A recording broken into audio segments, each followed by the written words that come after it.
I forgot to close my door again. Hold on. That's embarrassing. Oh my gosh. Mondays, am I right? But I'm about to make it better. Testing, testing. 1, 2, 3. It's again, Juliberry. How we doing, guys? Happy Monday. I have way too much energy for a Monday. It's kind of whack. What's going on, Savage Turtle? First in the chat, I see you. What's going on, Ghost 4040 SBI Sunday? That's right, boys. It's that time. Normally, this would happen on a Sunday, hence, you know, SBI Sunday. But I'm not gonna lie, chat. Yesterday, I spent the whole day playing Animal Crossing. Charlie! Is that for me? Can you share? Can I have the toy? Give me the toy. Give me the he just want go. In or out? What do you want? I'll leave it cracked for you, bro, but like I'm streaming. I'm working. This is just part 2 of my work. What's going on, Christy? Hi, Kim. And hello, Geneva. Charlie. Bubby, I can't play with you. Guys, I took the cutest picture of him like 5 minutes ago. Look at him. He's curled up like a cinnamon roll on the couch. He's so cute. I love him.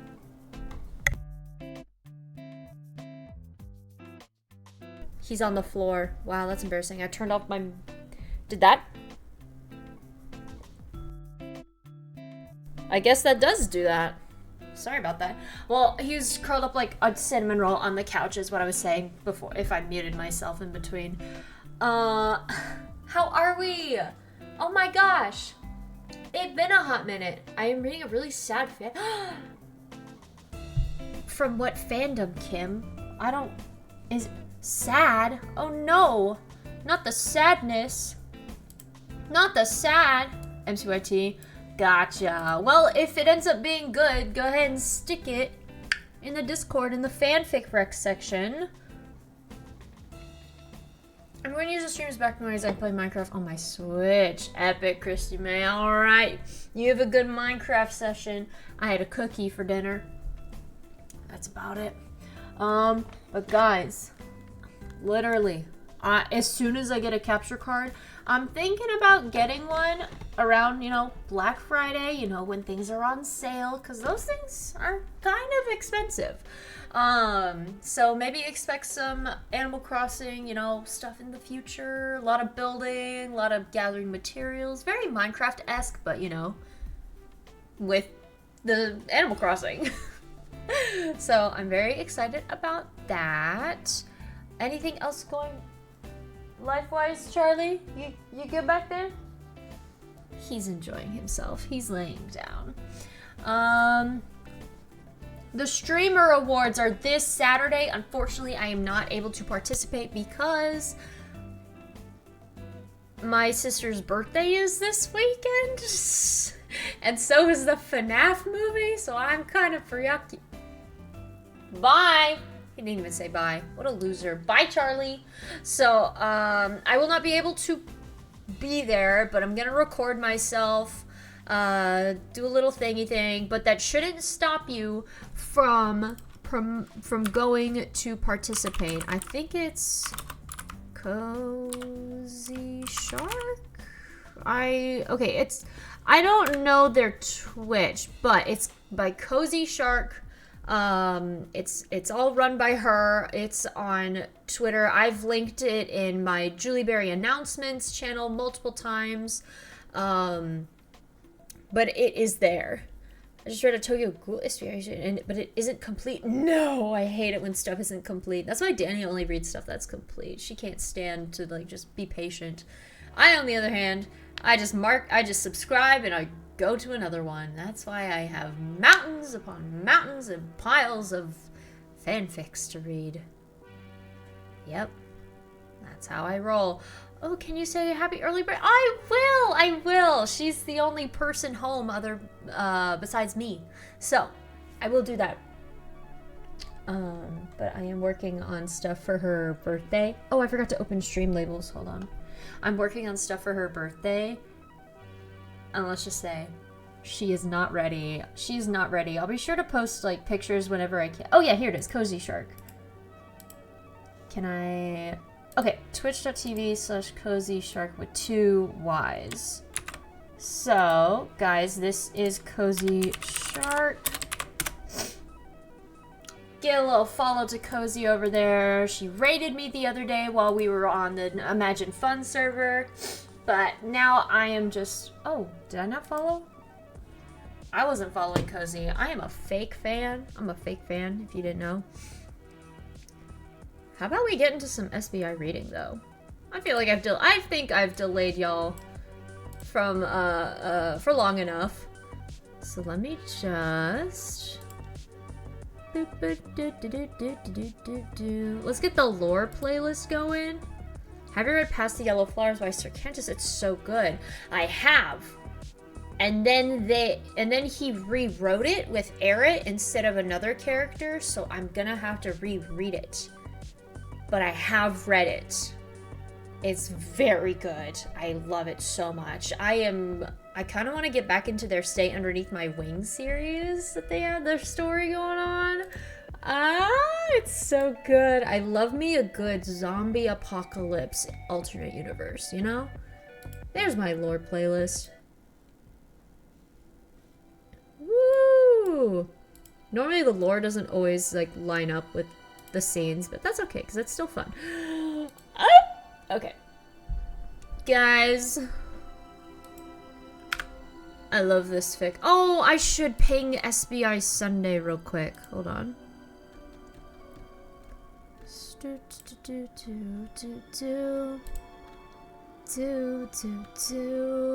Twitch. SBI Sunday.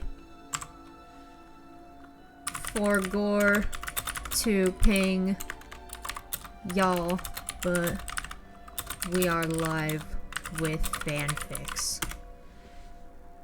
Perfect. Oh man, I have so many favorite SBI fics. I just haven't touched them in so long. It's because Danny got me on the Baku Deku train with My Hero, and now I'm just being dragged around in so many different parts of the fandoms. I miss it. I miss reading my little Minecraft family. And I haven't... Guys, I'm such a fake fan. I haven't even caught up on the Golden Phoenix. I stopped reading when chapter 27 was posted because the I'm not gonna lie, the count of words, it scared me. It scared me. I am a coward. But the goal is to get those videos done before Kit and I start going on more readings for Tommy Tuesday. Because I know we've been on a bit of a hiatus. But I just want to be transparent with y'all on what's going on. So, no need to fret. It's not canceled. But something that I can talk about real quick. The podcast. The podcast. Guys, speaking of Kit, me, Johnny Jean, Alico Live, and Nelly Game Huntress are all in a podcast together, and we've been cooking. And I know we just released a episode a couple days ago. I am literally in every episode, so if you want more Juliberry content outside of my regular content, you should go check us out, and check out the rest of my friends. They are amazing. What podcast? The Sunny Side Up podcast, where we make jokes about breakfast and talk about topics. Yes, Wilbur Boop! Yes, the first one I could catch. I'm so happy you're here! Yeah, I realized I didn't ping SBI Sunday, so I wanted to ping y'all and then get y'all in here. We were just talking about my podcast, the one that I am a part of. It is a group podcast. So yeah, please go subscribe. Please go subscribe. I really love it. Also, guys, I don't know. I've been on Twitter lately. Sorry, I'm stalling for like 2 more minutes until the rest of the gang can get here.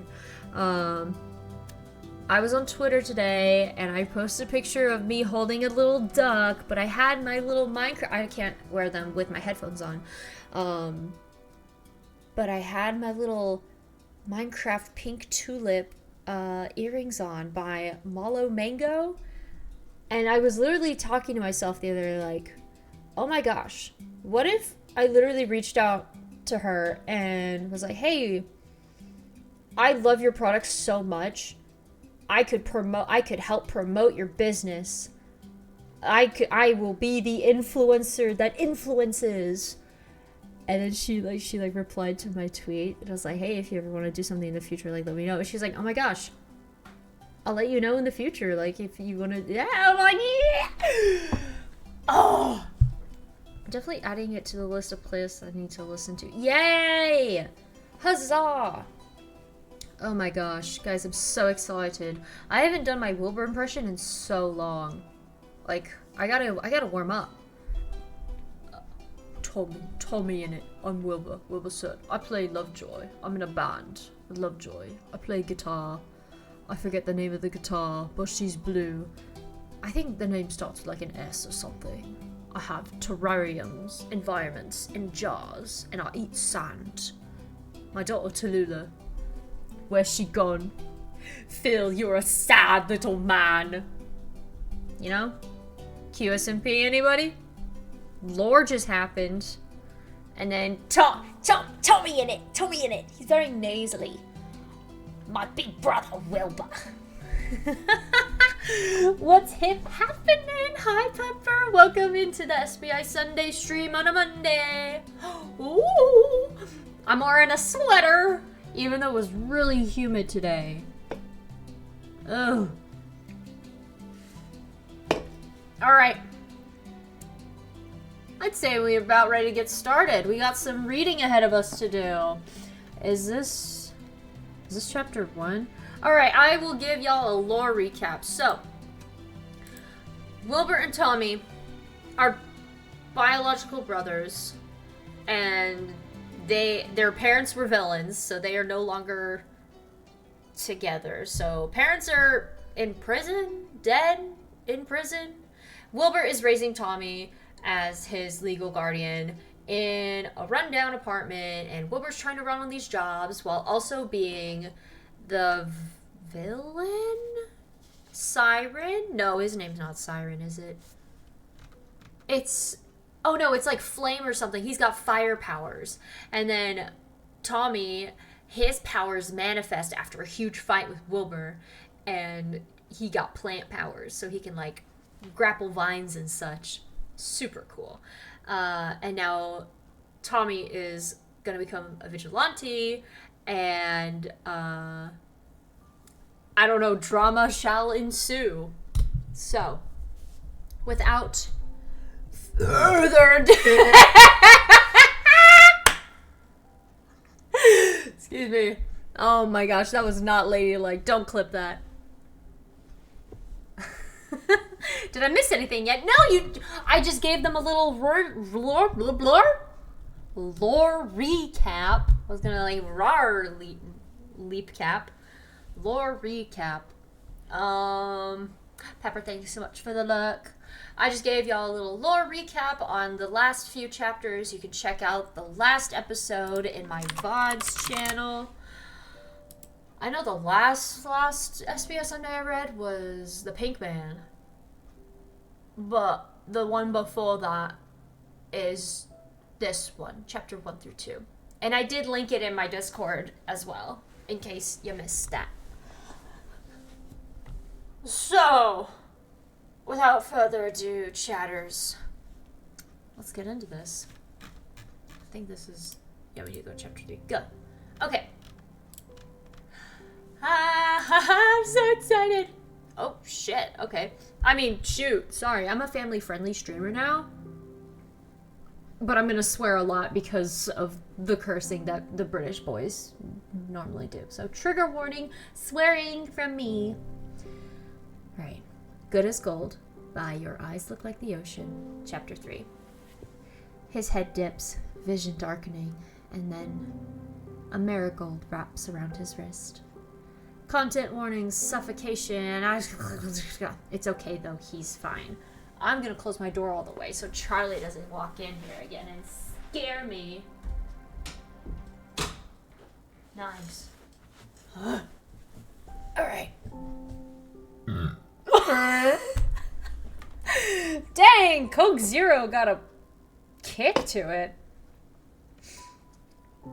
Wilbur's on the phone with Crow when the alert comes in. A home robbery downtown. Blood God, from what little information he managed to get out of the League, thinks there may be weapons involved. Wilbur hangs up without another word, shucks the cover-up clothes he borrowed from the League back onto his bedroom floor and scurries out the window. He doesn't have time to think of what Tommy might think, sitting in the living room. If he knocks on his bedroom door and discovers him gone. But he'd been quiet out there while he was on the phone with Crow. Maybe he decided to take a nap on the couch. This shouldn't take long anyway. 20 minutes tops. Wilbur and his team have dealt with this sort of thing 1,000 times. It'll be easy. In and out. What's the plan? Wilbur asks, crouching down beside Crow and Blood God. If not for the distinct sound of frantic rummaging coming from the bedroom beneath the skylight they're currently perched around, Wilbur would think this neighborhood was actually having a pretty peaceful night. Crickets chirp in the grass far below, and in the tree next to them a nightingale is readjusting its wings. The street is silent, empty, which is good, considering 3 of the city's most renowned heroes are huddled on a rooftop right above it. I was wrong, Wilbur is not a villain, he is a hero in this story. My bad. You take the downstairs, Crow whispers, curling his wings tighter to his chest. If the homeowner's really here, they're probably being held hostage somewhere down there, because we haven't heard anyone but this bloke since we got here. You check and see. Bloodgold will take the upstairs window, and I'll slip in through here. Cornering him at the staircase is ideal, but if not... Crow shrugs, then winks. In the dark, his eyes glow electric blue, a fact Wilbur still hasn't gotten used to, even after 7 years. I trust we can figure that out. Wilbur nods tightly, and Bloodgod follows suit. Without another word, they split. Wilbur keeps his footsteps quiet as he climbs down from the roof and treads the path to the front door. Breaking and entering feels like something only villains should be familiar with. But Wilbur can't even count how many times he's done this. Yeah, of course they're heroes, because their parents were villains. I'm sorry, it's just been a while since I've touched this fanfic. I've been holding off because I wanted to read it out loud to you guys. My bad. Oh. Lamau. Sarah's watching Grey's Anatomy, and apparently their favorite characters keep dying.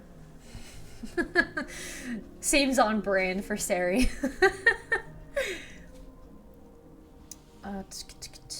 He lights a fire in his palm and carefully coaxes it. Coaxes? Whoa! Excuse me. Carefully coaxes it to the tips of his fingers, then presses them against the lock. Slowly, the brass melts away, dripping gold down the door frame. Once that's gone, Wilbur's free to push his fingers through the hole and melt the deadbolt, keeping the door in place. Finally, while the metal's still hot, he twists the doorknob and pushes inward. It's quiet inside, even quieter than the street. It's quiet. Too quiet. Anywho.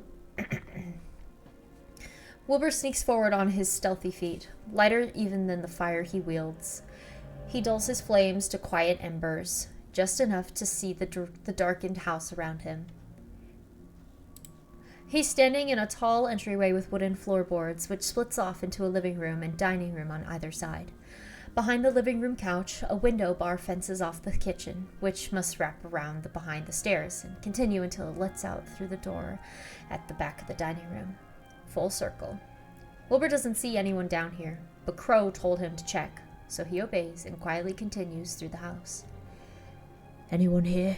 He whispers, minding the rummaging noises still coming from upstairs. Psst! Hey, I'm here to help you. Can you make a sound? Nothing. Wilbur turns the corner into the kitchen and immediately freezes in his tracks. The back door is wide open. It swings on loose hinges, creaking back and forth in the breeze as Wilbur stands there, staring. The sight of it should bring relief, he thinks, because theoretically it means one of two things. One, the homeowner really was being held down here and somehow managed to escape out the back without being noticed. Or two, this is evidence for the league of where the intruder broke in. Shazam. Instead of feeling hope or relief, though, Wilbur's heart sinks into his stomach, because hanging from a tear in the back door's mesh window is a thick tangle of marigolds, exactly like the ones that caught him earlier today. No, he whispers to himself, shooting a glance over his shoulder. No, don't tell me he's... Did I just say nor? Nor, don't tell me there's... Sorry. No, don't tell me. There's no way he's here. It's impossible. There's no way Gold found this place. It's because Tommy overheard the phone call. That's why. There's no way Gold had found this place, realized it was being robbed, and snuck in all before they got here. That would involve an... Wait, but does he know that he's... Flame? Now I'm confused. We need Tommy's POV. I needed it yesterday. Gold doesn't have access to the Heroes League intercom like they do. He can't find out what areas are in need of help like they can. There should be no way he'd be here. Or that would involve saving a lot of luck. I forgot that line. Unless he followed him. But Wilbur doesn't want to think about that, because if Gold followed him this afternoon, that means he followed him home. That means he knows where he lives, who he is, who he lives with. All three things that Wilbur has put his very own life on the line to protect. If this idiot put Tommy in danger, Wilbur thinks he might light all his pretty little flowers on fire and laugh while they burn. Oh, dang. Wilbur. Picking up the pace, he slips through the rest of the kitchen. There's a laundry room at the far end, but it's open and empty, so he skips past it and into the dining room. Hello? He whispers, skimming his hand across the tabletop. It's dusty. Evidently, whoever lives here hasn't had dinner guests in a while. He lowers his eyes to his dusty fingertips for 1 second, using his flames to catch them afire and burn the dust away, and that's when it happens. Something long and thin loops around his neck, cutting off his air. Wilbur's hands shoot up, flames instantly rising to try and burn through whatever's strangling him. But whatever it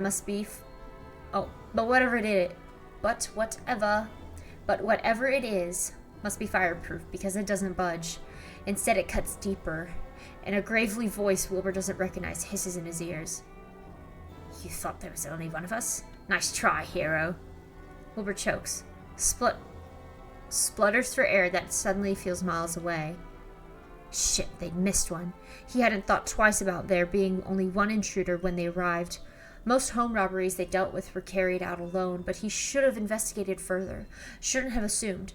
Now Crow and Bloodgod are both upstairs, and he can't even yell to warn them or call out for help. His heartbeat pounds in his ears, and Wilbur flails his arm back, tries to press a flaming palm to this guy's skin. He misses. The man chuckles. Maybe it's not Tommy. I don't know what voice to do for him. Relax, man. This will all be over in a minute. We just want the money in the safe, and then we're out. Can't have you babbling or coming after us, though. You understand that, right? Wilbur wills his other hand to ignite and thrashes it back again. Still, he can't make contact. Still, he can't breathe. The man laughs. Halfway through, it starts to sound hollow, underwater. Wilbur blinks and the whole room blurs. Chill with the arsonist tendencies. It's better when you don't fight it. When you just let go. No, Wilbur thinks, struggling desperately. No, he has to go home. Tommy's at home, waiting on the sofa. This was only supposed to take 20 minutes, then he was supposed to go back. He can't leave Tommy. The last thing he told him was to give him a minute, and now he'll never... Black creeps into the edges of Wilbur's vision. He doesn't realize his legs are giving out until he feels one knee brush the floor. His lungs ache. People always describe the sensation of suffocating as feeling like their chest is on fire, but Wilbur has held fire in the palms of his hands, and this feels nothing like that. It feels like drowning, like being crushed under the weight of an entire ocean, the only sound coming from his heart as it beats and beats and beats and beats. His head dips, vision darkening, and then a marigold wraps around his wrist. Wilbur doesn't hear anything, the world entirely nullified by the sound of his own pitifully slow heartbeat, but he feels it when whatever was wrapped around his neck snaps. He takes a huge, gasping inhale, collapsing onto the floor in front of him, and stays there while his lungs relearn how to breathe. What I remember is that Tommy and Wilbur don't know each other's secret identity. Yeah, that's what I'm figuring. Yeah, they still don't know each other's identities. I'm just silly.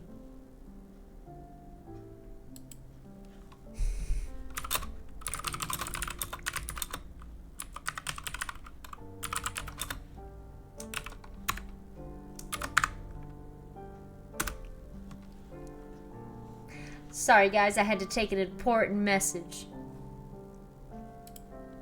Oh, why do I keep clicking the thing? It's fine here. Okay. So Tommy just saved Wilbur. He's gonna be thanking a vigilante, huh? So while his lungs relearn how to breathe, slowly senses start trickling back. His eyes recover first, black bleeding away to reveal the hard wooden floor and 2 pairs of shoes standing atop it.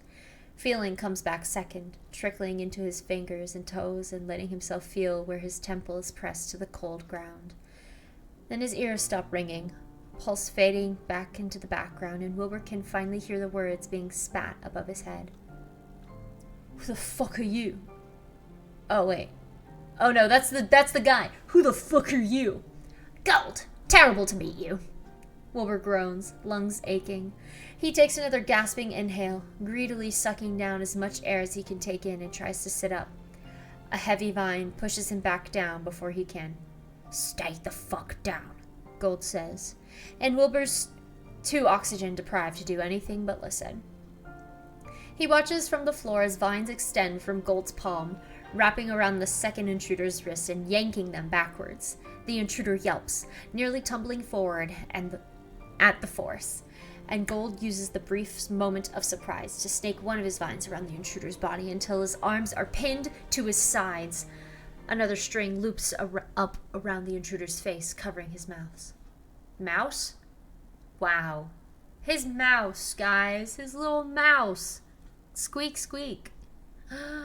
Another string loops around the intruder's face, covering his mouth. The flowers aren't so pretty now, aren't they? Are they? I'm Tommy in it! The flowers aren't so pretty now, are they? Gold asks, tightening his vines for good measure. The intruder groans. What? Wilbur pants, and Gold's eyes flicker down to his. What's going on? I just saved you from dying for the 2nd time today. Gold snarks. You're welcome. Wilbur coughs. He reaches up to rub his throat and finds a puffy, irritated indent where the intruder's rope must have been. He feels like he's swallowed sandpaper. You're not supposed to be here. Would you rather be dead? I wouldn't be dead. Slowly, Wilbur drags his feet underneath himself. Heedless of Gold's previous warning, he stands, only swaying momentarily before catching his balance against a wall. When he raises his head, Gold's watching him with some indiscernible look on his face. It might be concerned, it might be snug. It's hard to tell when a mask is standing in the way. All Wilbur can see are vague outlines of Gold's eyes. I wouldn't be dead, Wilbur repeats, trying to wipe Gold's smugness away. I have it handled. Always. That's what you said last time. Well, if I don't have it handled, then my team does. This is our job. It's not a game or dress-up. He gestures to Gold's mask. How did you even find us? Did you follow me earlier? Gold scoffs, and his vines tighten again. Of fucking course not. I didn't come here because I thought you'd be here, believe it or not. I was out for a walk and saw 2 people breaking in. Decided to investigate. He juts a thumb over his shoulder toward the stairs. The homeowner's upstairs, by the way. I helped her hide in the attic while the two guys were looking around down here. There's a removable slab of wood in the first closet on the right that leads up to it. You were out for a walk, Wilbur asks, raising one eyebrow behind the mask. You expect me to believe you were out on a walk and just so happened to stumble across a home robbery? The same home robbery that Heroes League was alerted to? Gold shrugs. I mean, yeah, why not? 'Cause that doesn't just happen. Well, it did for me, bitch! Wilbur raises a hand to pinch at the bridge of his nose. Listen, he says, I appreciate what you did, but this can't happen again. You can't be here, it's dangerous, and you're just a civilian. Even if you have powers, it's not safe. For a moment, he thinks he's gotten through to him.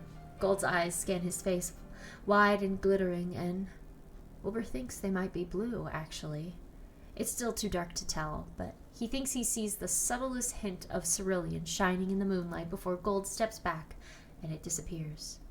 Then, Gold shakes his head. His gaze hardens. Watch me, Gold spits. I can be a hero. I can do your job just as well as any of you. Please.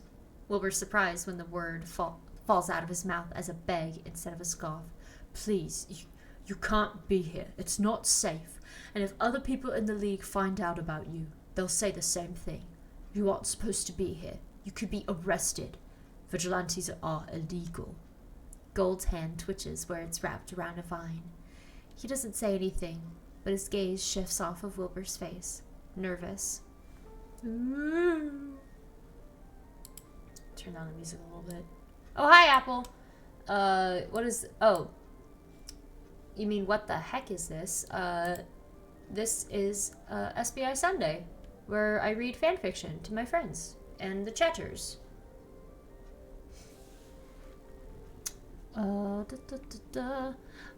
Upstairs, Wilbur can hear that the rummaging stopped. Upstairs, Wilbur can hear that the rummaging stopped. Crow and Blood God must be taking care of the other intruder then. It's only a matter of time before they come downstairs. He can't forget what Crow had said earlier on the phone. If we see him again, we have to talk sense into him or turn him in, mate. I get that he's probably a kid and just wants to help, but he can't be involved in this stuff. The League will arrest him. The League will arrest him. I'm not stopping, Gold whispers, drawing Wilbur's attention back down. Make me a hero or don't, but I'm not giving this up. With a snap, the vines around Gold's palms break. The intruder, successfully bound, falls face first to the floor while Gold steps back toward the dining room door. A crash comes from upstairs, followed by Blood God's voice shouting, Hey, Flame! We got him! Come upstairs! Don't come back, Wilbur repeats quietly, locking eyes with Gold. I'm warning you. Gold says nothing, but his chin tips up ever so subtly in defiance. He ducks out at the dining room door without so much as a goodbye, and Wilbur listens until he hears the telltale snicker of the back door swinging shut behind him. Fucking hell, that kid's stubborn.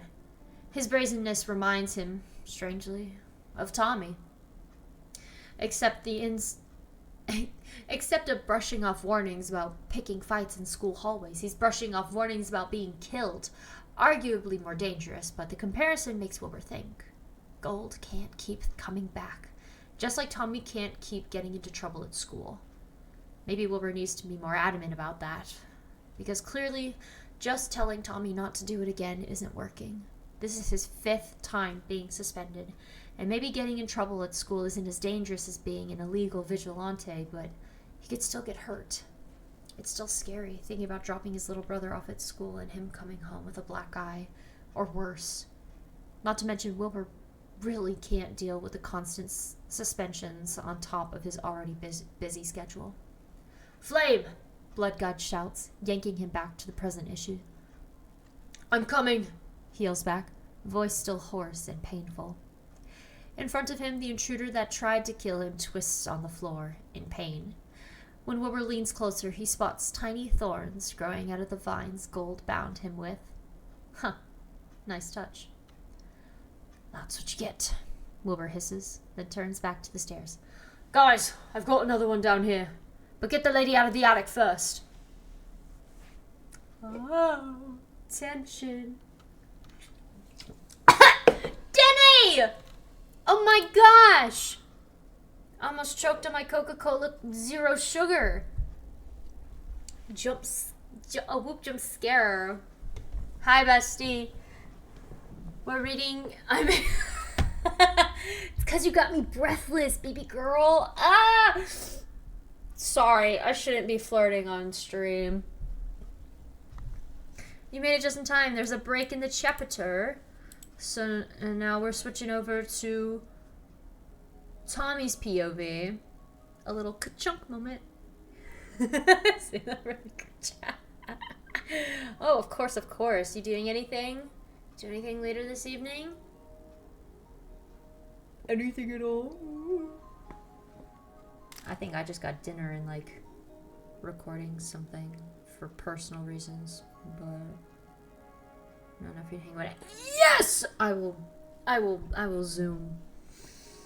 My ears are starting to hurt.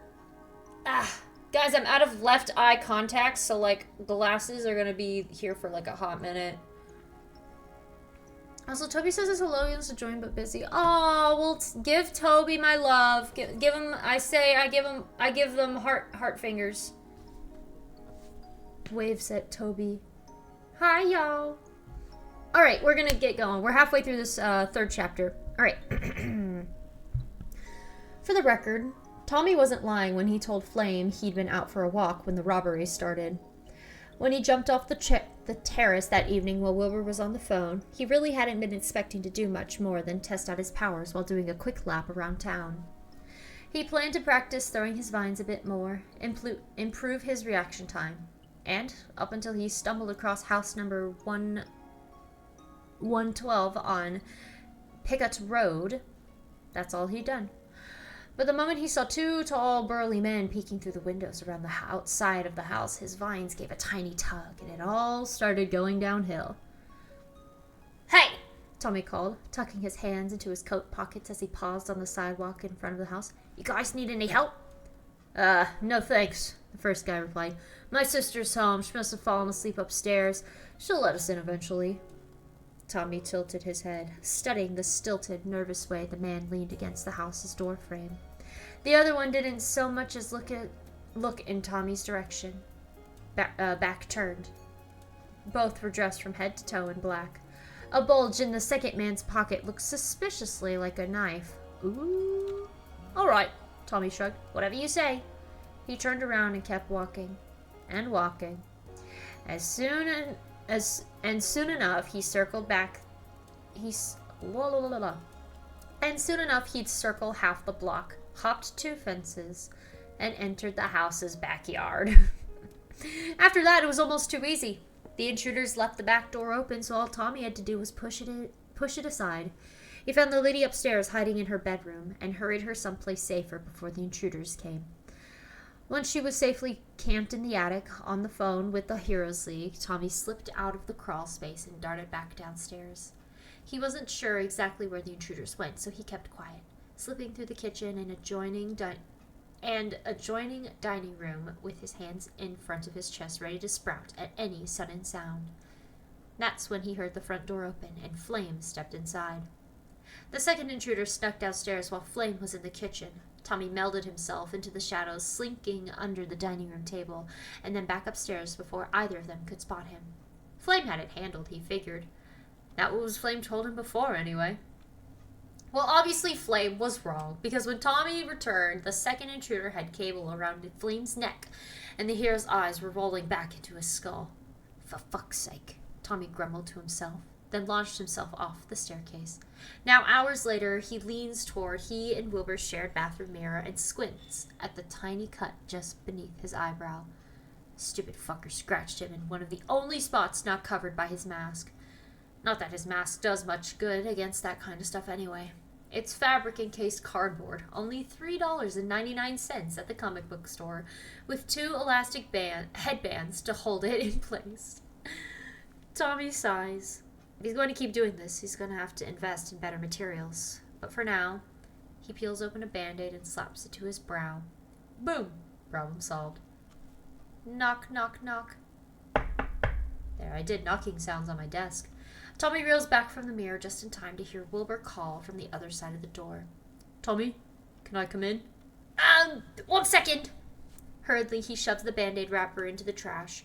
His mask sprawled across the countertop is flung into a drawer, and he kicks the dirty remnants of his jacket under the sink. He accidentally tore his left sleeve on the fire escape climbing back inside, and would have to stitch it up later. Not to mention the dozens of thorns littering the fabric from when he captured the person attacking Flame. He didn't even know his vines could grow those. Okay, Tommy finally calls back, satisfied that he's hidden everything. Come in.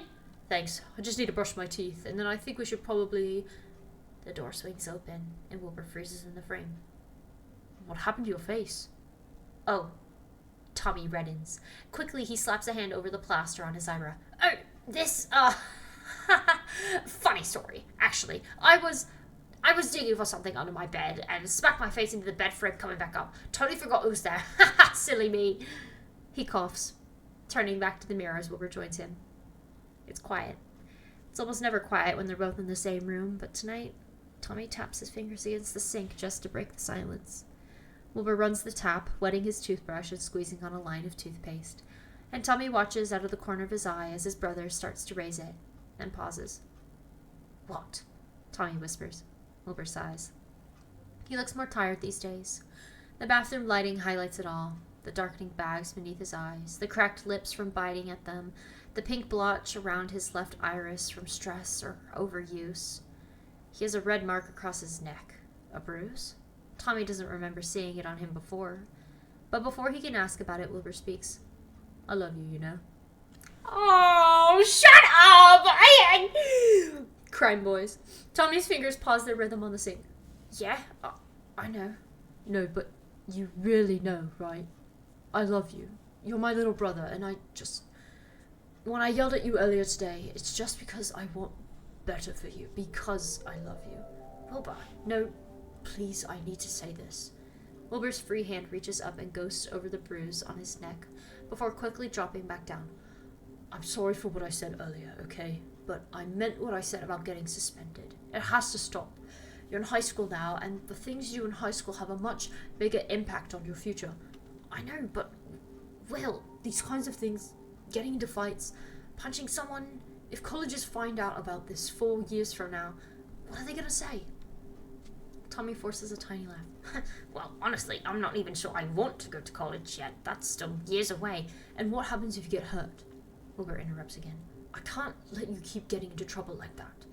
So, until you can prove to me that you can be good at school, you're grounded. Tommy freezes mid-syllable. Grounded? But he's already suspended. But, Will! No, Tommy, I mean it. Wilbur's face twists sympathetically as he says it, but that doesn't mean anything. Not when the words keep pouring out like alcohol over an already stinging wound. No TV, no leaving the apartment. Focus on your homework for now, until your suspension is up. I requested it from your teachers while I was at the school. Well, but that's not fair! I didn't even start the fight! But you participated in it. And you can't do that. You never would have done that when we were being fostered. Of course I fucking wouldn't have. They would have tossed me out. But I'm different. Wilbur seems to realize his mistakes a second too late. His toothbrush clatters into the sink as he sets it down, eyes widening, but the damage is already done. Tommy jolts back, stung. You're my brother, he whispers, tears building until he can barely see around them. Wait, I'm confused. Never knew we were being fostered. Of course I ran. They would have tossed me out. But I'm different. I think I missed something. Anyways, we're gonna keep reading. I'll ask Kat personally what she meant. A blurred vision of Wilbur drops his elbows to the bathroom counter and presses his face into his hands. God, I'm sorry, Tommy. I'm really tired. I keep saying stupid things I don't mean. Of course, I'm different. I would never even dream of... Tommy sniffles, taking another tiny step back. Where did you go this afternoon? You weren't home. Wilbur glances up. His face is pink, watery eyes glimmering in the bathroom light. This afternoon, I left a jacket at the diner. I think I think it means that Wilbur was asking why he's different from other families or something. But they're biological brothers in this fic. Their parents were villains. Maybe that's why.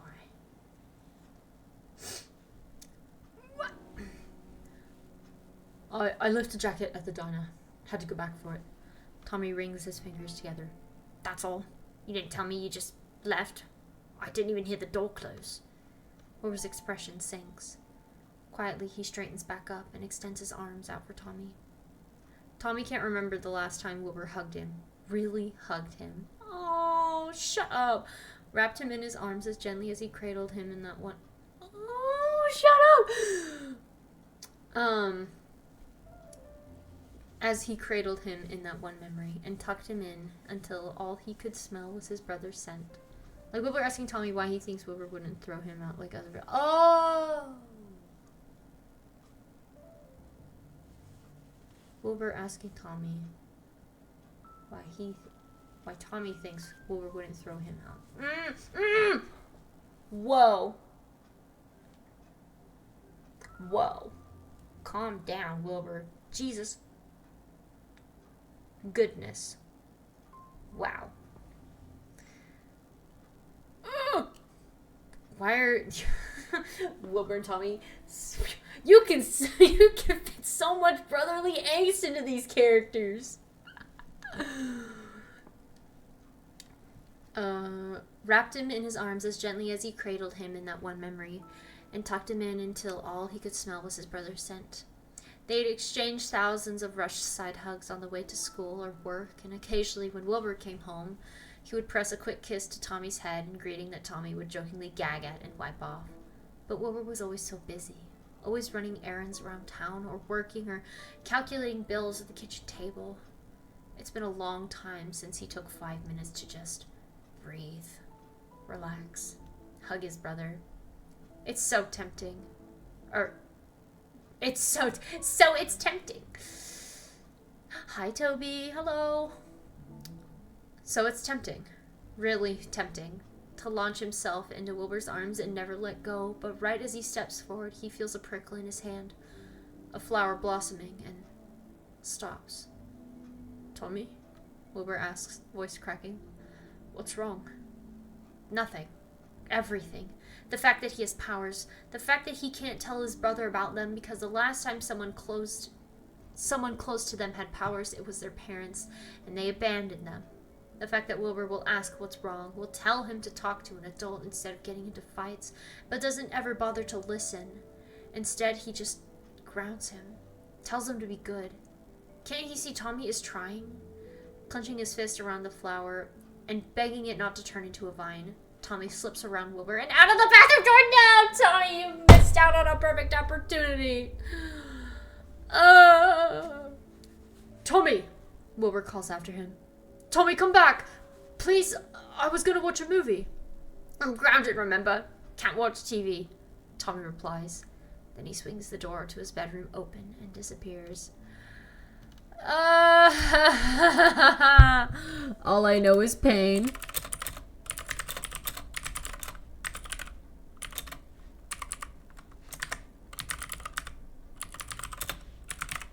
/ pause. Oh my gosh. Oh my goodness.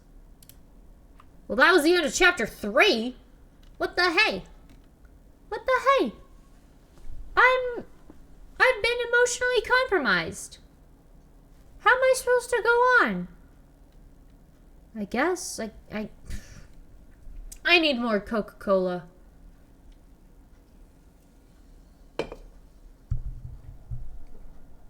Anywho, we're gonna continue on with chapter 4. Guys, if you're not reading this fic, what the heck? There's the fic. There's the link to the fic, and then be sure to follow Cat Ocean on Twitter and stuff too. Support, cat support. Shazam. Alright. Shall we continue? Alright. It should be easy. Shoot a vine, grab Wilbur's wrist or torso, or really whatever he can with the limited time he's been given. Pull him back. He's yanked the heroes out of well, when he said why he wouldn't be different, I interpreted it as Wilbur saying why he would not abandon Tommy for getting into fights. Oh, got you. No, that makes sense. Like the whole thing, like being built different. Oh man. Pull him back. He's yanked the heroes out of danger zones dozens of times. All it takes is a good shot. Instead, for a split second, Tommy hesitates. For some reason, Wilbur's voice is ringing in his head, telling him he shouldn't have powers, that he's just like his parents, that he's not a hero. Tommy hesitates. And with a release of Jester's hand, Wilbur falls. Whoa, Gwen Stacy moment? Or Wilbur's starting to form connections and Tommy gets semi-kidnapped? What? Okay. Content warnings, injuries, stitches, mentions of cauterization, kidnapping. I mean, he just brings him to the roof, lol, and mental manipulation. So if you need to take a step back because of the content warnings, do not be afraid to do so. You are okay. You are safe. You are real. Cheers.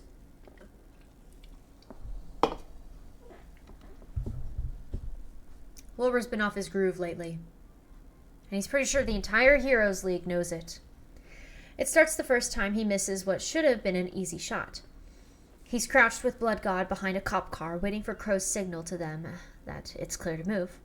Two villains, Nemesis and Jester, again, had taken over an office tower in the middle of the city, and the Heroes League put Wilbur's team on rescue duty.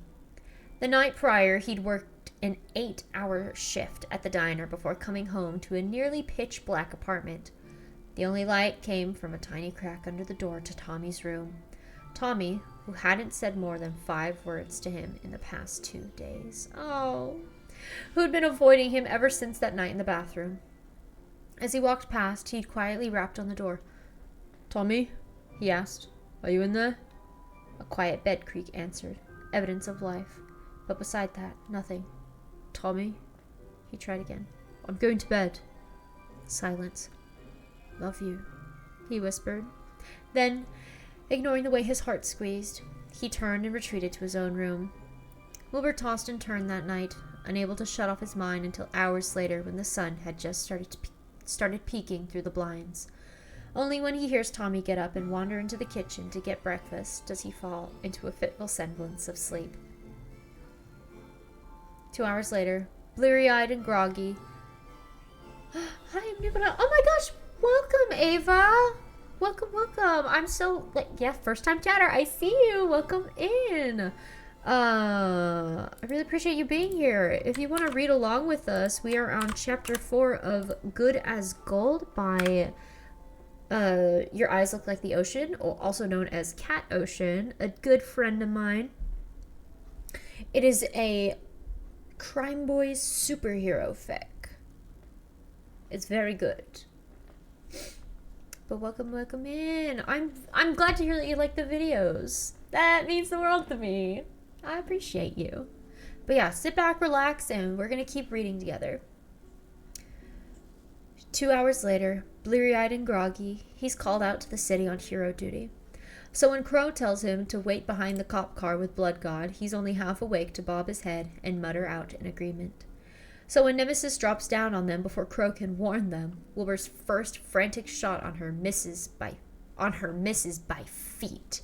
Not centimeters, not inches, feet. "Huh, what was that?" Nemesis jeers, summoning twisted, thorny branches to her palms. Wilbur barely gets out of the way in time for them to come zooming past his ear. Blood God grabs his wrist, yanking him back through the streets as Nemesis follows close behind. "What happened?" Blood God shouts at him over his shoulder. "That was an easy shot." I don't know what happened." "Oh, sorry, I read that wrong. It's I know. I don't know what happened. A twisted branch shoots just past Wilbur's side. Bloodgod changes paths, tugging Wilbur to the right and away from Nemesis's branches. Well, don't do it again. I won't, Wilbur thinks. He's known for his good aim, but a day later, battling a different villain downtown, it happens again and again, and he just can't focus. Chatterbox trips him up on top of a roof, nearly truth serums him into confessing his real name before Bloodgod pulls him out of there. Then he accidentally lights one of Nuke's bombs on fire, which doesn't go well at all when the Heroes League finds out. He keeps missing shots, dodging too slow and taking hits. He's dazed, distracted. Nuke?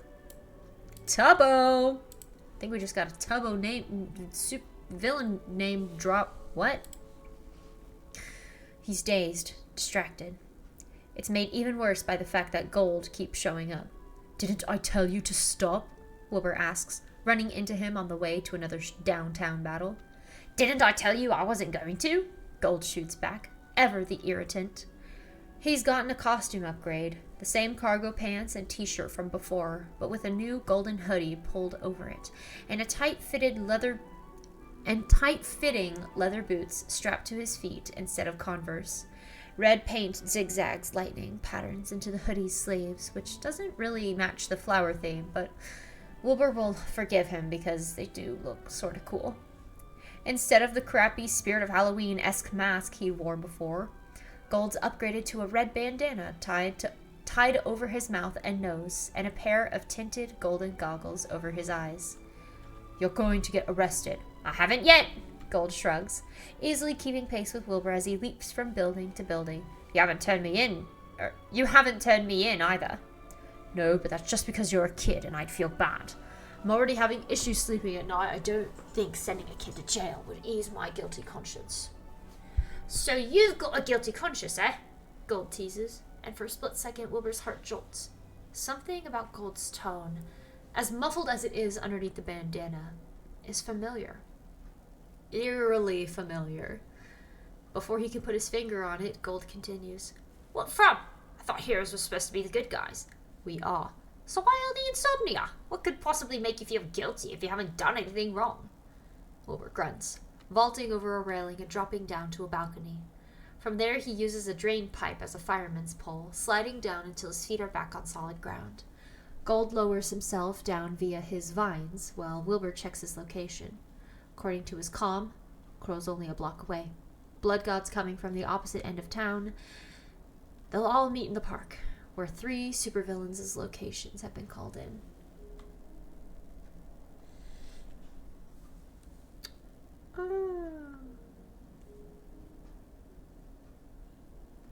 I will join as soon.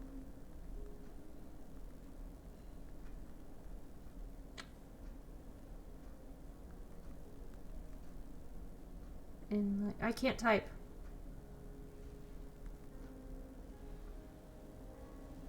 Oh man.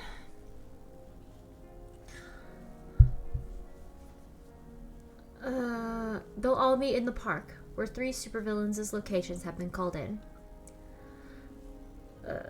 Just because, no, this is Wilbur.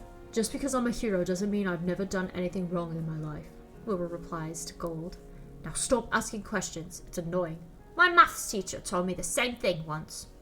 Wilbur's mouth ticks into a small grin.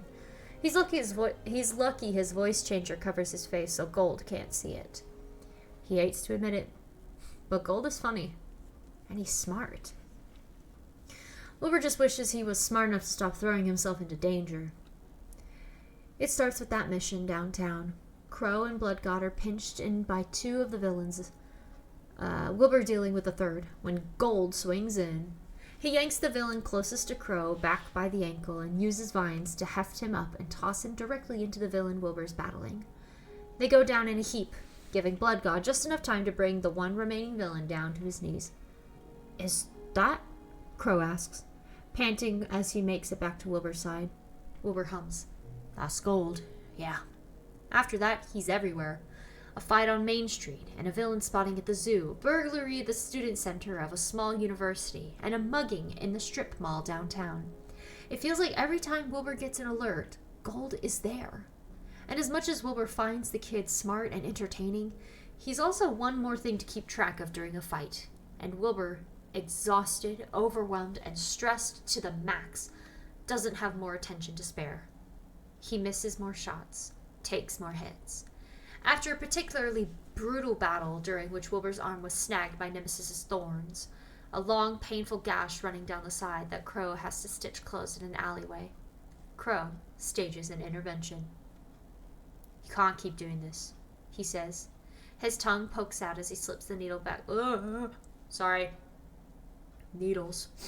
His tongue pokes out as he slips the needle back under Wilbur's skin, then out the other end. "You're going to get hurt because you're so easily distracted. What's going on?" "It's civilian things," Wilbur mumbles. "Nothing I can tell you about." "Can you do something about it before the next mission?" Wilbur bites the inside of his cheek as Crow makes another stitch, trying not to yelp. Crow has a lot of things tucked inside the small satchel looped to his belt, but apparently numbing cream isn't one of them. "I can try," he says as soon as Crow's done. "I guess." Crow smiles. With the hand not currently holding the thread in place, he reaches out and gently places his hand on Wilbur's shoulder. "Great, mate. That's all I'm asking for. I worry about you, you know." "You worry about all kinds of things. You're a bit of a mother hen, Crow. They should change your alias." Crow's smile widens. He finishes off the stitches with a quick knot, then snaps the thread and releases Wilbur's arm. "Go home, get some rest. It's been a long few days, and I think we all need a little recharging." Wilbur nods. He gets back to his feet, bracing his back against the alleyway wall. "I will. Hey, you didn't happen to see where Gold went during all of that, did you?" "Yeah. Little bugger slipped away right after Jester left. Probably went home." "Why?" "Just wondering." A corner of Crow's mouth quirks up. He crosses his arms and leans his shoulder against the brick wall beside Wilbur. "I know we said we'd turn him in when we saw him, but can I tell you can I tell you a secret?" "Of course." "I'm kind of glad he's been sticking around. He's a good kid and a good hero." Wilbur scoffs. "Don't tell him that. He's got a big enough ego as it is." Crow chuckles, and Wilbur smiles along with him. It's calm after fights, especially now with the sun setting down the block. Squares of honey-colored light form a pattern on the opposite wall, and Wilbur watches as the tree branch's shadow dips in and out of them. "He looks up to you, you know," Crow says. Wilbur tears his eyes off the wall. "Huh?" "Gold." Oh, it's too loud. It's angsty music time. "Huh?" "Gold. Every time we're in a fight, I catch him looking at you, making sure you're watching. It's sweet." Wilbur shifts, hugging his newly stitched arm to his chest. "He just wants to be a hero. He probably looks up to you. He probably looks up to all of us." "Maybe, but you're the one he turns to most." Crow cocks his head. "Have you ever thought about mentoring?" "No." Wilbur shoots down automatically. He lowers his voice. I don't have time, and it's too dangerous. I mean, I know we say it jokingly, but he really is just a kid. He doesn't belong out there. Out there. Sorry. Keep trying to make Wilbur, like, Scottish. I say he's proved he does, actually, but if that's what you think, it is. Crow shrugs. He pushes off the wall and walks down the alleyway until he gets to where the honey-colored squares are. When he turns back, his blonde hair is drenched in it, the only part of him that isn't cloaked in pitch-black feathers. "I'll see you later, Flame. Don't forget about what I said about fixing things." "I won't. Bye, Crow." With a flap of his wings, Crow disappears, and Wilbur's left alone in the alleyway. Pushing off the wall, he tucks his injured arm tight to his chest and starts trudging home. He appreciates what Crow said about Gold looking up to him. He's flattered that Crow thinks he's worthy of becoming a mentor, but that can't happen. At least not with Gold. Because for as much as Gold is annoying sometimes, and a brat, he really does have a tremendous ego. Wilbur's also come to realize that he's kind and caring and funny and witty and Reminds Wilbur of Tommy. The bubbling laughter, the bright eyes Wilbur can just barely spot through the blonde's tinted goggles, the quick-witted jokes and raging sarcasm. Gold reminds Wilbur of Tommy, and no matter how skilled he is, no matter how good of a hero the kid would make, Wilbur cannot willingly train Tommy to fight some of the most dangerous supervillains in the city. Flame? Oh. Wilbur nearly jumps out of his skin as a familiar voice calls his name from overhead. Tom, he starts to say, surprised. Right until he looks up and meets his own reflection in Gold's goggles. Oh, Gold. It's you. Gold salutes from where he's crouched on top of a streetlight. Gracefully, he loops a vine around the pole and lowers himself down. Don't sound so disappointed, Gold teases, falling into step beside him. 2 weeks ago, Wilbur would have been irritated by the following. Now, having gotten to know Gold a bit better, he doesn't mind. He knows Gold would never follow him home. Besides, this area of town is empty. A ghost town. No one else is around to spot them. I saved your butt that last fight. I had it handled. Gold gives him a knowing look and Wilbur rolls his eyes. Yeah, whatever. Mock me all you want, child, but at least I didn't get shot by Jester. Yeah, you got shot by Nemesis instead. Wilbur scowls. Only because you were distracting me. How was I distracting you? Was it my 6 superhero skills? More like nearly getting sliced in half by Jester when he had you under his power. Gold hums. At least I didn't almost fall off a 7-story building when he made my vision all colourful and shit. Wilbur rolls his eyes, and Gold laughs so hard he stumbles from the force of it. Idiot child. Dumb hero. Wilbur smirks and uses his good arm to elbow Gold in the side. Gold elbows him right back. Well, I should probably be off, Wilbur starts to say, knowing he'll need to ditch Gold before they get much closer to his apartment. Before he can finish his sentence, though, Gold interrupts. Have you thought about it anymore? Wilbur frowns. Both of them scuffle to a stop on the sidewalk. Thought about what? Gold fidgets. When he speaks, his voice barely rises above a whisper. Teaching me. A gust of wind blows down the street, tugging at Will's jacket. He sighs. No, Gold. It's dangerous. More dangerous than me going out there like I do now? More dangerous than never having trained a day in my life for this and doing it anyway? You're not supposed to be. But I am! You guys haven't turned me in yet, so I assume it's not entirely wrong of me. Wilbur grunts, turning away, and hears Gold huff frustratedly behind him. I'm not asking you to take me onto your team. All I want is someone to let me in. I'll start small in whatever training programs you have at the Heroes League or whatever you have. I just need something. I'm good. Gold's voice cracks on the last word, and it catches Wilbur so off guard that he stops walking. When he turns around, Gold is right where he left him, standing on the sidewalk, hands fisted at his sides and shaking. It's ever so slight, but Wilbur can see his hands trembling as he clenches and unclenches them repeatedly. I'm good, Gold repeats, firmer. Please tell me I'm good. He is good. Ridiculously good for someone who never got the training Wilbur did. And good in other ways, too. He's good at making Crow laugh, at keeping up with Wilbur's banter, and making Blood God smile mid-mission. He's good at making the civilians feel safe when he leads them away from danger, and talking to children who got lost in crowds. He's good at singing to his flowers when he thinks no one's around. Good at lightening the mood. Good at bringing sunshine, the color of gold, wherever he goes. Good at reminding Wilbur of the little brother back home.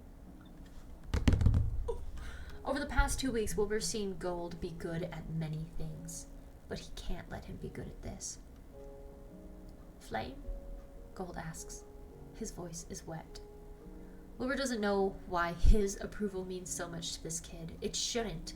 Crow is the leader of their group. Blood God's the brain and brawn. He's just Wilbur. He's a 25-year-old orphan, a high school dropout, and a terrible brother. There are so many better heroes Gold could look up to. Tearing his gaze off Gold's trembling hands, he forces himself to turn away. I'll see you around, he says. He doesn't stick around to see how gold crumbles. Wilbur! Root no! Root no! Root What the heck? this is so angsty, bro. What the heck? What the heck? Oh my gosh. Alright. When the sunlight fades into a dusky lavender haze, Taylor Swift, on the horizon, Tommy finally peels himself off the roof he'd chosen to sulk on and goes home. The smell of pancakes and bacon greets him as he slips through his bedroom window, left cracked specifically for this. But he ignores it, choosing to peel himself out of his sweaty uniform, kick his mask back into its hidden spot under his bed, and change into pajamas first. He keeps his head down when he slips out into the hallway, hoping Wilbur isn't out there to see how red and puffy his eyes must be. But when he arrives at the bathroom, it's already occupied. Light shines from under the door, and a shadow moves back and forth as if the person inside is pacing. Ow! Wilbur's voice hisses from the other side of the door. Ow, ow, ow, ow, shit, that burns! Wilbur? The other side of the door goes dead silent. Then there's a rustling and a ripping sound, and cabinets slam before the door finally swings open and Wilbur appears. Tommy! Wilbur greets, eyes wide as he stands in a halo in the bathroom's light. Sorry, was I being too loud? I thought you were sleeping. No, I just woke up. It's a tiny fib, and practically fed straight to him. Still, Tommy tries not to wince when Wilbur buys it. Oh, okay, good. The space between them falls silent, and Tommy fidgets nervously. Even though it's been a full week since he went back to school after being suspended, he feels like none of the original problems have been solved. The kids at school are still bullying him, twice as much, too, now that they know they can get away with it. And even though Wilbur officially ungrounded him, Tommy can't forget the fact that he'd done it in the first place. That he hadn't even tried to listen when Tommy attempted to explain. At first, Tommy had been angry about that. Now he's just upset. And all he needs is someone to listen, to give him the benefit of the doubt. Is that so hard? He gets that he's gotten suspended a lot this year, but he doesn't get why Wilbur refuses to see that as anything but Tommy's own failure. It's not his fault the kids at school constantly pick on him, is it? It's not his fault the principal won't ever hear him out, right? He's not that terrible of a person that no one believes he can be good anymore. Is he? He casts his eyes down, avoiding eye contact with Wilbur, and catches something white sticking out of the sleeve of Wilbur's sweatshirt. Bandage. Shit, what happened to your arm? Tommy asks. He steps forward to take Wilbur's wrist, but to his surprise, Wilbur flinches back. He pulls his bandaged arm to his chest, eyes wide. Wilbur pauses, clears his throat. I burnt it. On the stove while I was cooking. It's no big deal. I just need to wrap it with some gauze. It's that bad? Let me see it. I can help. No, it's fine. I already cleaned it up. Tommy scoffs.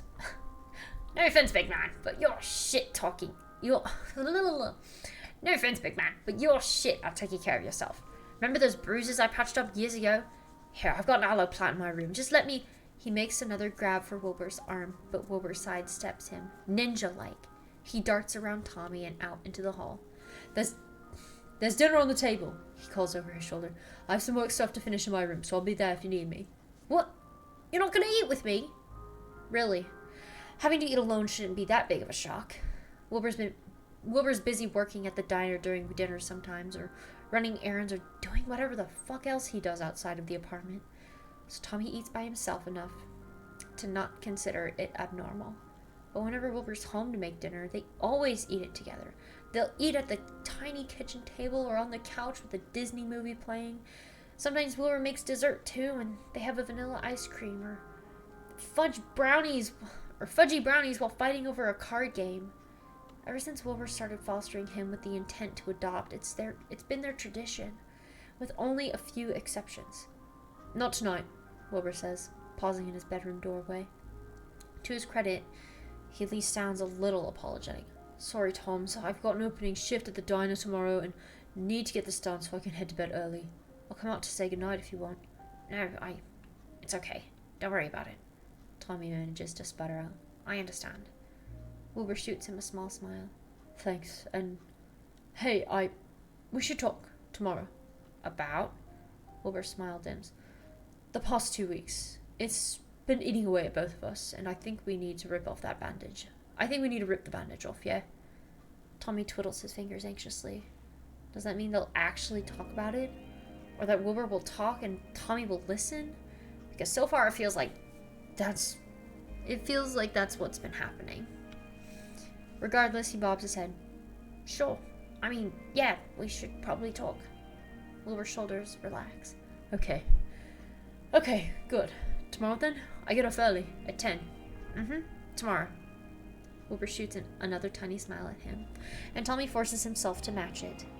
He waits until his brother disappears behind the door to his room, then turns to the kitchen, where he can still smell the pancakes and bacon Wilbur must have had just finished before he got home.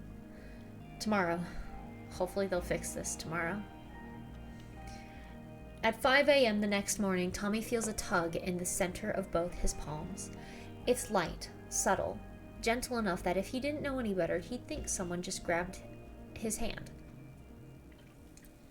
But Tommy doesn't know better. So when the quiet force starts gently pulling at him before the sun's even risen, he knows to follow it. He climbs out of bed in the dark and pulls on what he's deemed his uniform. The pants, the shirt, the lightning bolt hoodie that has absolutely zero correlation with his power but makes him feel cool, they all go on. Then he jams on his boots, throws on his goggles and bandana, and hops out his bedroom window. The villains aren't hard to find. Tommy's vines guide him there, pushing and pulling like a subconscious compass until finally urging him to halt at the Okay, so his vines are basically like a physical spidey sense in a way. That's cool. They're like, we know where to take you, child. We know where the danger is, and we're gonna take you there so you can save the day. That's cool. Subconscious compass until finally urging him to halt at the bottom of a very large, very familiar building. A spiked fence surrounds the property, but behind it, shimmering glass windows stretched up to the clouds. The front doors are tall and silver, and the logo etched into them is the same one Tommy saw on the hem of Flame's coat, on Crow's belt, and on the corner of Blood God's sash. This is the Heroes League. Tommy's been here before, many times. He used to pass it whenever his foster families took him on trips downtown, or whenever he went to the private middle school near here during his fifth foster house. It'd been his first house separated from Wilbur, and he hated it. Now he mostly passes the building while en route to a crime scene, or while playing around with his powers in the city. Occasionally he'll sit atop the office building across the street and try to peer through the windows, imagining what it'd be like to train here, to be a real hero. The building isn't open so late at night. All the trainers are asleep at home. Tommy knows from a research project he did in 7th grade that all heroes get a little device upon graduating their training program that alerts them to new robberies, villain sightings, and other crimes their team is assigned to. He never really did find out exactly what that device was. Charlie's barking in the background. I'm sorry if you can hear him. It's classified information, he presumed, but it eliminates the necessity for all the heroes to be at the building to receive missions, which is much safer and more flexible in the long run. His vines prod gently against his skin, and Tommy lets the gut feeling steer him forward. Climbing over the gate would be easy, considering his power, but he knows from hearing Crow and Blood God talk that the building's equipped with thousands of sensors that can tell whenever someone breaches their bubble. So instead of climbing, he hangs back and jogs around to the side instead. The villains are here. He can sense it. He just doesn't know where. He doesn't find them on the first side he checks, and they aren't around back. As he rounds the last corner, he takes his time, expecting to come face to face with whoever activated his powers. Jester, maybe? Nemesis? They've been around a lot. Nuke? He raises his palms, prepared for conflict. None of the heroes are here yet. But he can do this alone. He can, and maybe then he'll prove to Flame he's worthy of being mentored. Now Charlie's really barking. That's not allowed. That's not allowed. Hold on, what if I put on noise suppression? Oh! Boo.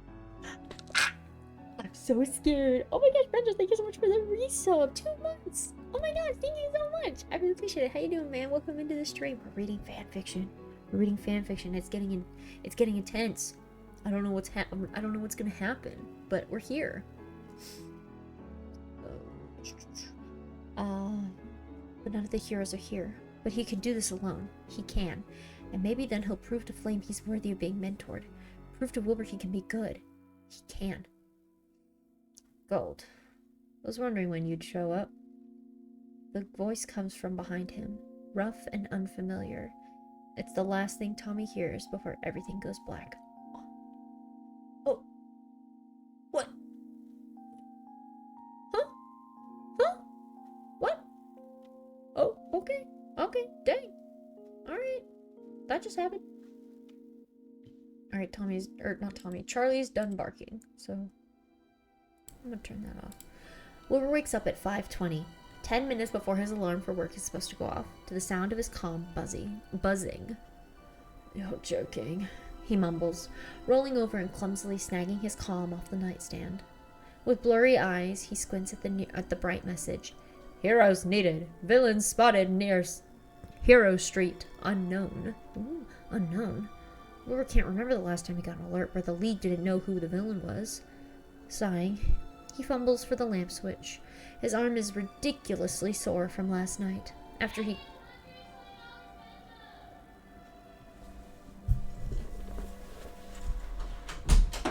Stop screaming! Ah! Love you too!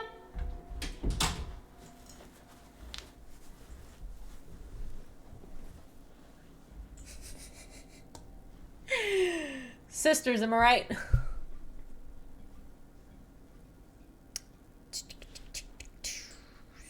His ridiculously sore after he got home. He'd been carefully undoing Phil's stitches and cauterizing the wound as he went. When Tommy knocked on the bathroom door, he had to scramble to bandage it up and hide the incriminating supplies before talking to him. And even after Wilbur's assurance that he was fine, Tommy had been desperate to help. He had to lie about having to work to do in his room to get him to leave him alone long enough to finish categorizing. It's cauterizing. Blah, blah, blah. It hurt like a bitch. The only time his powers hurt himself is when he uses it on open wounds. But it should heal faster now.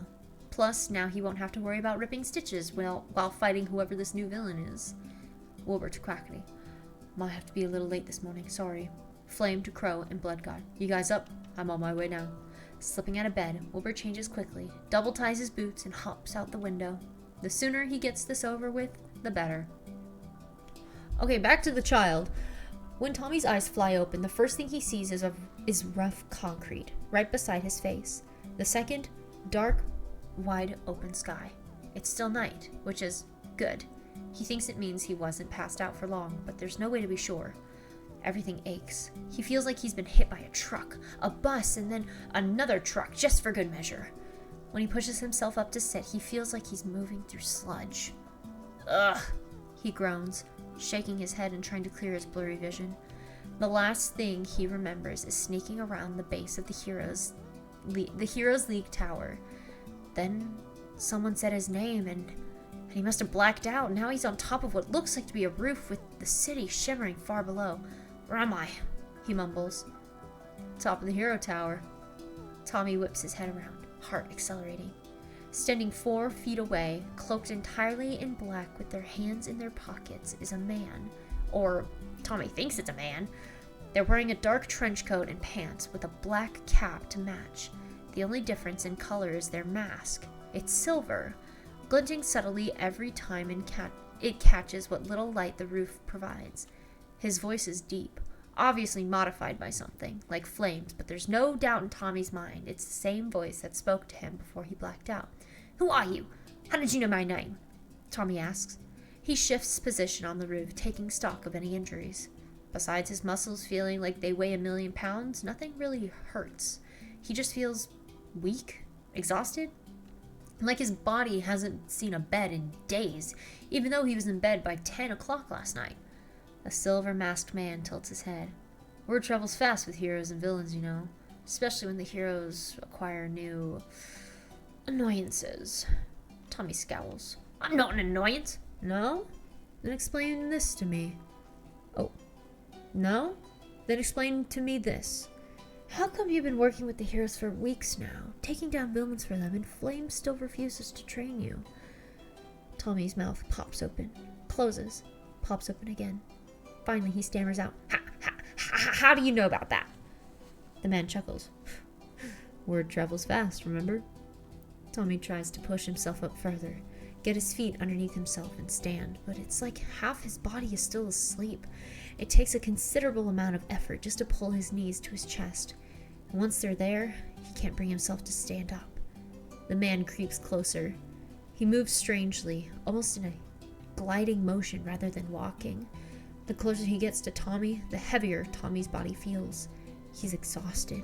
Even the vines pulsing at his palms, begging to be used, feel sluggish. Your goal is to be a hero, right? Tommy blinks slow, eyelids heavy. Fuck, this is bad. He's either severely concussed or this is this guy's power, putting people to sleep. If he's right and it's the second option, he's screwed. The heroes still aren't here. If they've even been notified at all, he's alone and so fucking tired. He can't fight back. I asked you a question, the man says. He crouches down, silver mask suddenly right in front of Tommy's face. Do you want to be a hero? Tommy presses the hand holding him up into the rough concrete, digging his fingers in until they sting. It's just enough pain to keep him from collapsing. Yes, he says. I want to be good. Silver Mask nods. That's what I thought. Before Tommy can react, before his fuzzy mind can even recognize what's happening, the man puts 2 fingers to Tommy's bare hands on the concrete. The world blurs further, to the point where Tommy can't see anything but the silver blob in front of him. All right, Gold, the blob speaks. Let's see your worst nightmare. Tommy? What is going on? Okay. It's like a string snaps. Immediately upon hearing that voice, all the tiredness drains from Tommy's body, replacing with tight, anxious adrenaline. Wilbur? He turns, limbs tingling painfully as they all wake up all at once. Sure enough, standing at the edge of the roof, his terrified expression painted dim tangerine by the city lights below, is Wilbur. Wilbur dressed in his favorite yellow sweater and roughed-up sneakers with a thick coat thrown over top. Wilbur, who was supposed to be at home in bed, not here, standing precariously close to the rooftop's ledge. Wilbur, who is not supposed to know Tommy is Gold, who's not supposed to know about Gold at all. Wilbur, his big brother. Tommy's heart lurches into his throat. Wilbur, you can't be here, he says. This time, when he tries to stand, his body cooperates, and he stumbles to his feet. He takes 3 bumbling steps across the roof, waving his hands in front of his chest. Go home, go away. I don't know what's going on, but it's not... Tommy? Tommy pauses. Before he thought Wilbur's terrified expression was because of Silver Mask, or maybe because he'd found Tommy on top of the Heroes League Tower in the middle of the night, dressed as Gold and nearly being put to sleep by some dude in a mask. Tommy's still not sure how Wilbur found him here, but either way, he didn't think Wilbur was scared of him. Not until Wilbur's voice wavers around his name, eyes wide and horrified, and staring right at him. Will? Tommy asks, taking a hesitant step forward. Wilbur flinches back. Will, what is it? You have superpowers. It's not a question. Wilbur's eyes flick down to Tommy's palms where flowers started budding, midnight blue, a morning glory, just waiting for the sun. Tommy's stomach flips. Nervously, he laughs. Yeah, I do. I was gonna tell you, but... Wilbur shakes his head. He takes another step back, even closer to the ledge, and Tommy can't stop himself from reaching a hand out. A vine goes with it, wrapping around Wilbur's wrist and pulling tight. It's instinct, a precaution so Wilbur doesn't go toppling off the side of the roof. But Wilbur's face pales. Get off me! He screams, fingers digging into Tommy's vines and trying to yank them free. Get it Please, please! Tommy's never seen his brother so scared. Hurriedly, he retracts the vine. I'm sorry, he apologizes as Wilbur pulls his wrist to his chest. I'm sorry, I didn't mean to hurt you. I just didn't want you to fall, and I didn't... When Wilbur looks up, his eyes are glassy. How long? What? How long have you had these? Something shifts in Wilbur's face. It's minuscule, a tiny twitch of his brow, a darkening of his eyes, but to Tommy, who's known him all his life, it's as obvious a switch as black and white. Wilbur's angry. All the dread and fear Tommy felt the first time he got his powers, when he wondered what Wilbur would think, comes flooding back. A couple weeks, he says, fisting his hands at his sides and trying to shrink them into his hoodie sleeves. Not long. It was really random. They came one day and I didn't know what to do. But then I thought maybe I could help the heroes. Do something good with my power since I had one, right? And good? Wilbur scoffs. Tommy, how could you ever be good? Sorry, I meant to... Tommy, how could this ever be good? How could you ever be good? Oh, no. Oh, no. Over the past 2 weeks, Tommy, disguised as gold, sure, but still Tommy, had endured many painful things. A scrape here, a bump there. He skinned his palm on the sidewalk in the park while sliding away from Nemesis, and had to spend 10 minutes after that fight picking and washing little bits of gravel out. He got punched in the face by someone trying to mug a pedestrian. Thankfully, it hadn't been hard enough to bruise, but it still hurt. He skinned his knees and ripped elbows, bumped his head climbing in and out of windows at their apartment. He got flung face first into the ground once and earned himself a rather nasty bloody nose. He's ached and panged and hurt, but nothing compares to this. Nothing. Everything Wilbur said over the past few weeks, every argument, every fight, none of it mattered like this does. None of it had ever been so straightforward. A bullet shot straight through Tommy's heart with the intent to kill. What? Tommy croaks. His voice snaps halfway through, like a flower that's been picked, wilting. God, Tommy, Wilbur continues, running a trembling hand through his own hair. You're just like our parents. Is this where you were all this time, instead of staying at home like I asked? I thought it was a little abnormally quiet at the apartment, but I didn't know. I couldn't have guessed. You were supposed to be grounded, not using superpowers. I was grounded, Tommy tries to shoot back, but it's not as strong as he'd like. Tears are building. It's hard to even see Wilbur through the watercolor blur. I stayed home like you asked, just not when I had to go help the heroes. Wilbur laughs. You? Help the heroes? Tongue cocked. Tommy nods. Wilbur shakes his head. Tommy, you're not a hero. You're 15. You get into petty fights at school and come home suspended every other week and make my life a living hell. How in the world could you consider that being a hero? I don't. He's crying now. Really crying. Tears streak down his cheeks, one after the other, and it takes everything in him not to bend over and sob. His chest squeezes tight like it did the day he got his powers, and he feels vaguely like throwing up. Sniffling, he continues. I know I'm not perfect, and I know I'm a burden on you, and wasn't even supposed to be your responsibility, and I can't even imagine having to deal with that, and I'm sorry, I'm so sorry, but I was trying to make it up to you, and I was trying to be good, I was trying! He breaks off in hitched sobs, and at some point he must have taken off his goggles and mask. He doesn't remember doing it, but when he reaches to wipe his eyes, there's nothing in the way. His skin is cold and wet beneath his fingers. Before he can dwell on it further, Wilbur responds. Yeah? Well, you weren't trying hard enough. Wilbur, please. Well, Tommy stretches out a hand, stumbling forward, and goes to grab his brother's hand himself, without help from his vines. But the moment he touches him, Tommy wakes up with a gasp. It was only just a dream! He's on the roof again, cheek to the concrete and arms sprawled in front of him. This time, though, the adrenaline comes quick and sharp like a knife. It only takes him half a second to get his feet under himself, to force his tingling body to move. On the opposite end of the roof, Jester has the neck of Wilbur's sweater curled in his fist and is pushing him closer to the edge. Stop! Tommy shouts, running as best he can with his legs still half asleep. Don't hurt him! He extends a hand toward Wilbur, palm out. It should be easy. Shoot a vine, grab Wilbur's wrist or torso, or really whatever he can with the limited time he's been given. Pull him back. He's yanked the heroes out of danger dozens of times, and all it takes is a good shot. Instead, for a split second, Tommy hesitates. For some reason, Wilbur's voice is ringing in his head, telling him he shouldn't have powers, like that he's just like his parents, that he's not a hero. Tommy hesitates. And with a release of Jester's hand, Wilbur falls. No!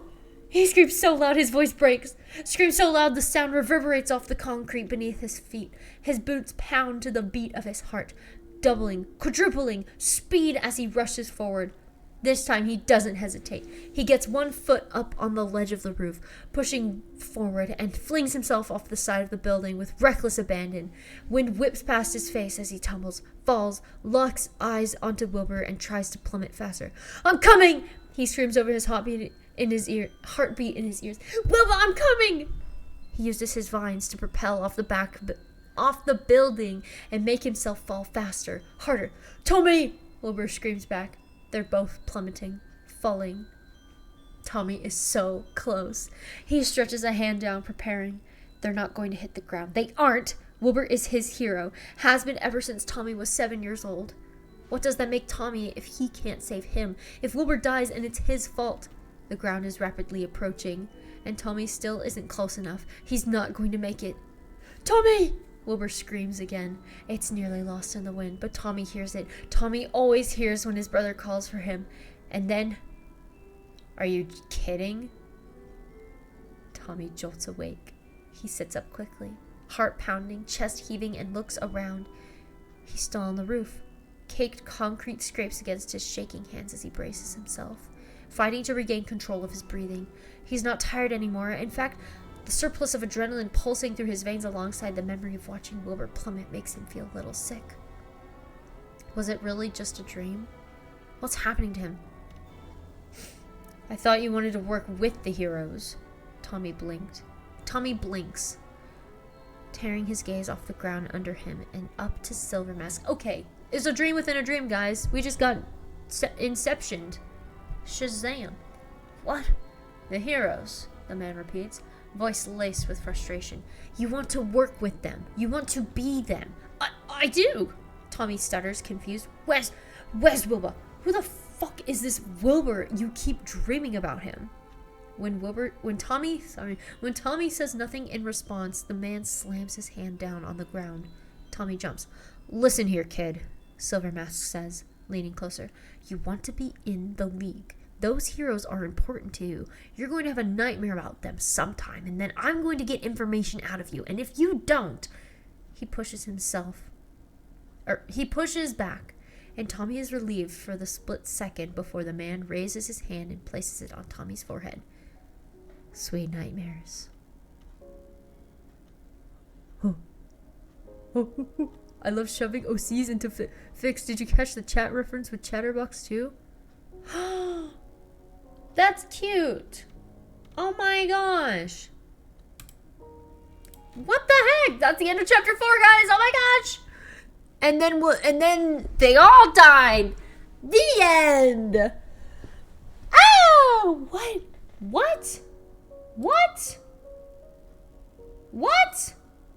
Oh my gosh.